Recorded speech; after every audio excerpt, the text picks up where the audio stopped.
Every square foot of land is designed and developed to live sustainably, to maximize resources. So instead of taking space to grow crops, now we're harvesting solar energy. Sure, we could have systems that were custom, well, very expensive and custom jobs, so that's not really a homestead attitude. One of the new features of our solar homestead is a modern trombone. We use the thermal leverage, if you will, of phase change materials.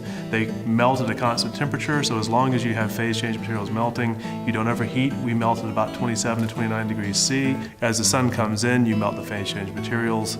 Stays warm, but not too warm. And we don't have to have as much thermal mass. The phase change materials leverage, because they're changing phases, you have lots of thermal mass available. As you get afternoon sun, the wall will warm up, and then when it cools down at night and you need the heat, they will re-radiate the heat back into the space. Our photovoltaic power system is incredibly dynamic. One aspect being the fact that we are a completely zero energy home with an 8.2 kilowatt system. We are integrating bifacial solar panels. The panels that we decided to go with on our house can collect solar radiation from both sides. Obviously this is a nice performance boost.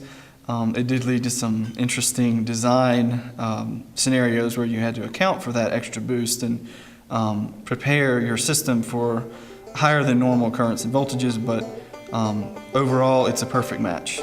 Another innovation in the solar homestead is the integration of two technologies, the Skylight and solar thermal collection, so we call it the solar thermal Skylight. We decided to go with concentrators to cut costs basically, as well as reach the high temperatures, which is very critical for the latent energy storage the phase change material needs. We spent a lot of time picking out energy efficient appliances. They're all Energy Star, of course. The rest of the team quickly pointed out that it also had to look good. We didn't want to be extravagant, but we also weren't afraid to spend money because it's important and that will pay back.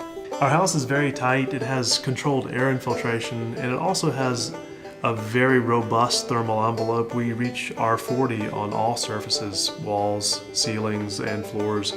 And we also have R5 windows. We don't need large HVAC systems. We decided to use the range hood as a whole house fan, so we could activate that if we needed to draw fresh air into the house. We have separate passive fresh air openings, as well as some active ones. Most hot water heaters, as you've seen them, they're big tanks full of water, and you have an electric element for backup, and then you have a solar loop putting solar heat into it.